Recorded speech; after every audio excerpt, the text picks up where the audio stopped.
So, sabi nga nila kapag marunong ka mag-video-video or mag-audio-video or mag-audio clip lang man o mag-video-video ka diyan, kapag marami o maganda yung kalalabasan ng video mo ay marami kang makukuha na followers, views, or supporters sa page mo o sa profile mo.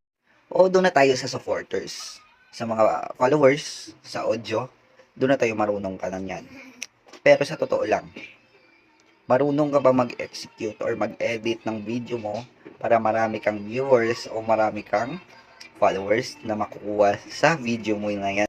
Sa totoo lang ba marami tayong makikita dito kay Reels na marunong talaga mag-edit or marunong talaga mag-vlogging or marunong talaga mag-audio record sa mga video nila. Kung kaya tayo marami silang makukuha na followers, supporters, and views sa mga video nila. Pero madami rin na nakikita ko na ay, mag-video-video lang tayo.